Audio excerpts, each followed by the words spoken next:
Hello, my friends, hello, and welcome once again to stately Vaughn Manor. And today, it's Wednesday, which means it's Epic Comic Book Wednesday. Every Wednesday, I will talk about a comic book, graphic novel, or comic book or graphic novel subject. And on Steve Donoghue's channel, Steve Donoghue will talk about the same subject, or comic book, or graphic novel. It is our world's finest team-up that we do every Wednesday. And this week, we are talking about the big guy himself, Superman. And this is the Golden Age Superman. We're going to be talking about the Golden Age Superman.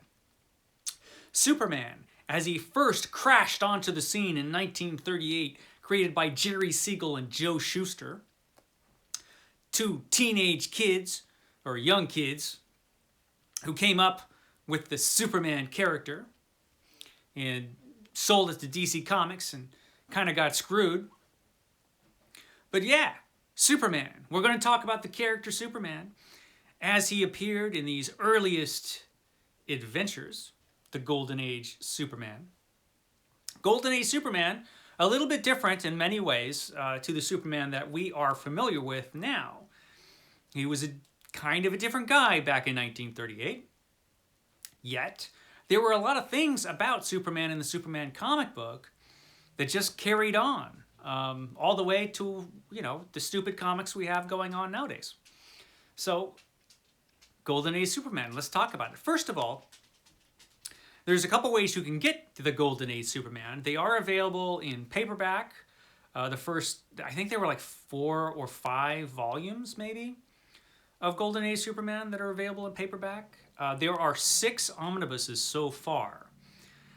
There's supposed to be a 7th one coming out at some time in the near future. But it's taken forever for DC Comics to publish these. I'm going to be griping later on in the video. I certainly will be griping about DC Comics and its ridiculous reprint program and how they're just lagging on publishing Superman and the Golden Age Superman and the Silver Age Superman, which they just keep refusing to publish. But we're not talking about that today. We're talking about the Golden Age Superman. This is the first omnibus of the Golden Age Superman. And the omnibus collects the first 31 Superman stories from Action Comics. He made his debut in Action Comics #1. And this also has the first 7 issues of Superman and New York World's Fair Comics 1 and 2. So a lot of Superman, a lot of Golden Age Superman in this big book. And this book is excellent. I highly recommend it. The paperbacks pretty much have the same stuff in it. This, of course, is the iconic cover to Action Comics #1. Who wouldn't buy that? This is Superman, the first comic book superhero. And everybody loved Superman. He created a sensation in comic book publishing. Soon there were superheroes everywhere. But Superman was the first one. And he is still, in my mind, the greatest comic book superhero. I first came across the Golden Age Superman in a big Treasury edition comic book that republished Superman #1. And I will show you the cover to that. I've got these old archive editions too, which will probably be easier to hold up. And I'll show you the first issue cover. This is the first issue cover of Superman. And the first Superman comic book just reprinted some stories from Action Comics. And eventually, the Superman comic book, they published their own Superman adventures. So Superman, as he first appeared, was a character who was a lot less powerful than the Superman we are familiar with nowadays. He basically just had super strength. He couldn't fly, but he could jump real far. He didn't have heat vision back in those days. He could be hurt a lot easier than he can now. Nothing short of a bursting shell can break through his skin, but that, of course, leaves a lot. Superman progressively got more and more powerful as the years went on. I'm trying to remember what issue he first started flying in, but it was a while before he actually started to fly officially. He kind of seemed to fly a lot in some of the earlier Superman stories, but he wasn't really flying, he was just jumping real far. But eventually, yeah, he started flying, especially when his competitor Captain Marvel showed up, and Captain Marvel could fly. So Superman had to fly, to compete with Captain Marvel. And that, of course, is the original Captain Marvel, not the Captain Marvel you know from the movies. Different character. But I digress. So, Superman, when he first showed up, so his powers were a little different. He was a little bit different as a character, too. Let us look at the first exciting issue of Superman. Check it out. So, the first issue of Superman, it republishes the original Action Comics story, but they tack on a couple of extra pages in the front to give you the origin of Superman. Now, they did not give you an origin of Superman in detail. As you can see, all it says is, just before the doomed planet Krypton exploded to fragments, a scientist placed his infant son within an experimental rocket ship, launching him towards Earth. That's all you're told. You don't find anything else about Superman's origin until much later. And Superman's full origin, I believe, first appeared in the newspaper strips, which I have around here somewhere. I probably should have grabbed that. But his full origin, including his father Jor-El and everything, first appeared in the newspaper strips, not in the comic book. Eventually, of course, it was all retold in the comic book. But the Kents find the baby just lying around in the spaceship. This rocket's just lying around. And they find the baby and they're like, damn, look, there's a baby. Let's get him to the orphanage. Because that's the responsible thing to do, But the baby was just tearing stuff apart because, he's super baby.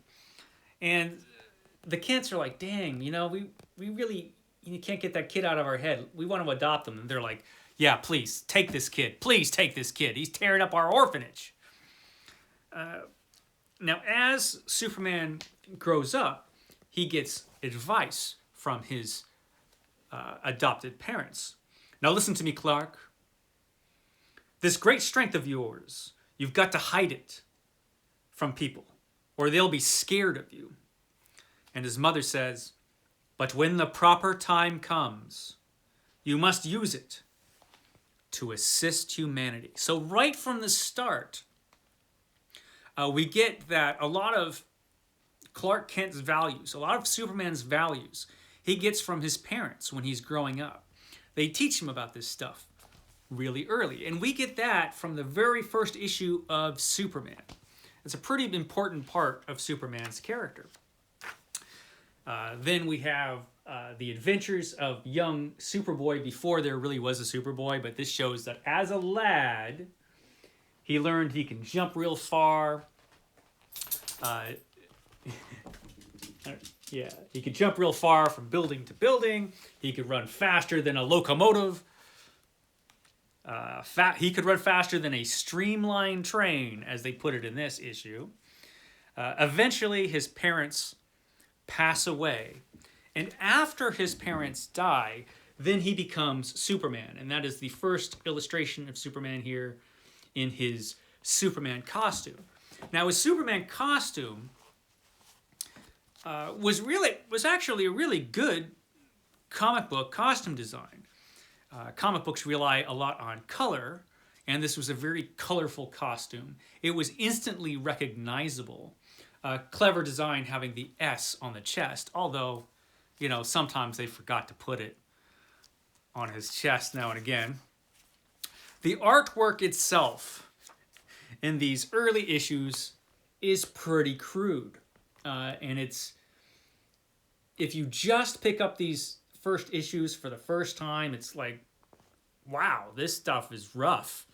And it stayed rough for a good chunk of the Golden Age. And yet, there's something to this artwork. It works. And it works really well, to my mind, for these original stories. Superman himself was a pretty rough character back in the day. Here he is beating off a bunch of vigilantes who want to lynch somebody. As a character, he was kind of tough, Superman. Now, you'll notice if you're just reading this initial issue, the first issue, you can tell that different parts of the story were drawn at different times. You can see here when he's rushing these guys, he's got his boots, his Superman boots. But in other sections, like this, which was drawn much earlier, he just has these kind of sandals on. And so the art is really inconsistent in the first issue because, you know, they had one part of the story that was drawn earlier for Action Comics, and they were tacking this other stuff on. And some of the earlier Action Comics stuff is a little bit rougher. But still, there's something that works about these panels. This is a pretty famous panel right here when he's talking to Lois Lane.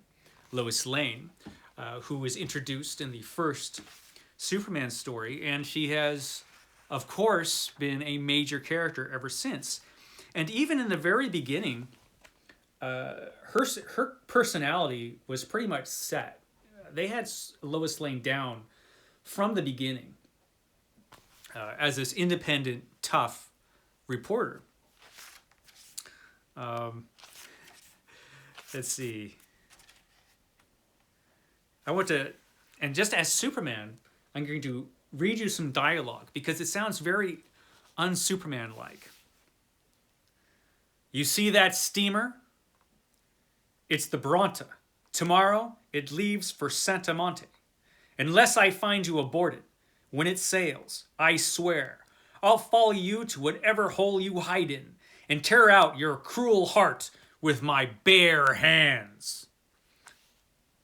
He's going to tear out his heart with his bare hands, Superman is. Damn, Superman. So Superman was a much rougher customer in the beginning. In this initial set of stories, he's just knocking planes out of the sky.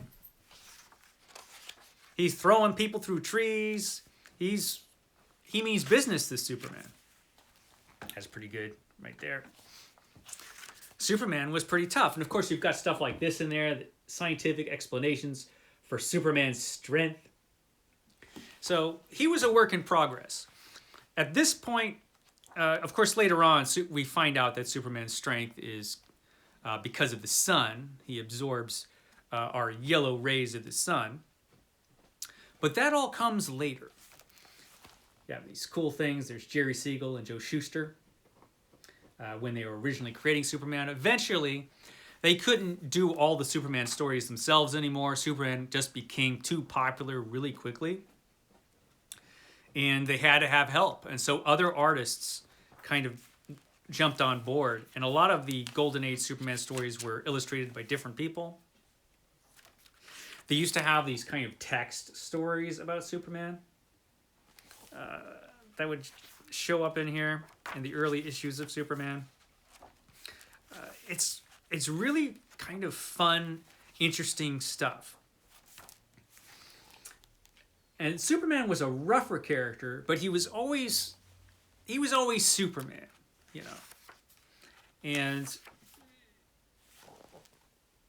a lot of action in these early stories. Couple interesting things about these early stories. There's a tremendous lack of supervillains. He was fighting in the earlier stories mostly just common criminals. Eventually, he starts fighting evil scientists. That's when Lex Luthor shows up. Lex Luthor shows up as an evil scientist. It takes a while for Superman to fight super menaces. It kind of surprises me how long it took for them to figure out to do that. Eventually they get there. The original Golden Age stuff, Now there is some controversy about when the Golden Age stopped and the Silver Age began. The last volume that DC has produced in this line of omnibuses is volume 6. And volume 6 goes up through Superman issue number 54. And at that point, the artwork is a lot different. It's still the Golden Age, but it's pretty much at the end of the Golden Age, it feels like. It's got a different look. It's got a different feel. This is starting to seem like a lot more Silver Age Superman than Golden Age Superman. But it's not quite there yet. They do have one more volume at least of the Golden Age Superman, apparently, that they're putting out. Now, it's taken them forever to produce this stuff. This one came out in 2013, so it came out, a while ago. The last volume came out in 2019, and it's taken them till now to come out with the 7th volume, which is supposed to be coming out in another few months, couple months, something like that. I'll believe it when I see it. But it's taken them a long time to produce this stuff. Now, when does the Silver Age actually start? We'll see when they decide when they want to start it. At least with these volumes, they have reprinted more more Golden Age Superman than they've ever printed before. And it's some really interesting stuff. It stays rough, but it's a lot less rougher around issue 50 than it was in issue number 1. And you can see the changes in the storytelling. And characters that we're more familiar with start showing up pretty early on in the series. Superman became a radio show, famously. And I believe the radio show is where we first got Kryptonite, if I'm remembering correctly. And I think Jimmy Olsen was introduced in the radio show before he was officially introduced in the comic book. Then we've got the television show later on in the 50s. And a lot of the Superman stuff actually showed up in the radio show and the television show. But a lot of the things that we know about Superman showed up pretty early on, particularly Superman's job as a reporter at the Daily Planet. Earlier it was the Star, but it became the Daily Planet pretty early. And of course his relationship with Lois Lane kind of stayed status quo for years and years and years before they finally got married. But a lot of the stuff that we know about Superman showed up pretty early. His kind of rough, his rougher take on vigilantism that showed up in the first few issues didn't seem to last very long, actually. He kind of mellowed out pretty quickly, Superman did. And he became the Superman. By the time the Silver Age rolled around, he was the Superman we all know and love. Stupidly, DC Comics has not reprinted the Silver Age stuff at all, except in this form, in the showcase volumes. These were the black and white volumes where they reprinted the Silver Age stuff. And the earliest stuff they printed started off with Action Comics 241, and Superman issue 122 is the earliest of the Silver Age stuff they have printed here. So that's a pretty big gap. So I assume that when they finally start doing Superman Silver Age omnibuses, it's going to start earlier than this stuff. But for right now, for Silver Age, this is all you've got. And most of the Silver Age stuff, which Steve and I will be talking about in the near future, I've only read in this format. That's how I was able to get my hands on it. So most of Silver Age Superman I've read in just cheap black and white volumes, and I enjoyed it. Silver Age Superman is my favorite, but I really like kind of the raw, early Golden Age Superman also. It was rough, but really interesting. And it was interesting to see how quickly a lot of things about Superman developed. And a lot of kind of things we take for granted about Superman that were so different early on kind of changed into the Superman that we are more familiar with, including flying. Like I said, I can't remember exactly when he started officially flying, but it took a bit. It took a while for him to officially start flying. It might have been in the cartoons when he officially started flying. I think it might have flown in the cartoons that came out in the 40s before he flew in the comic books. Correct me if I'm wrong and if you know. But yeah, that's the Golden Age Superman. That's all I'm gonna stop yammering on about it. And you can go tune in to Steve Donoghue's channel and hear him yammer on about it. But Superman is fantastic. The greatest superhero in my opinion. I love Superman. And the Golden Age stuff is a lot of fun. And the next time I talk about Superman, we will be talking about the Silver Age Superman, which is the best Superman in my opinion. Okay guys, I will shut up now. I will catch you next time.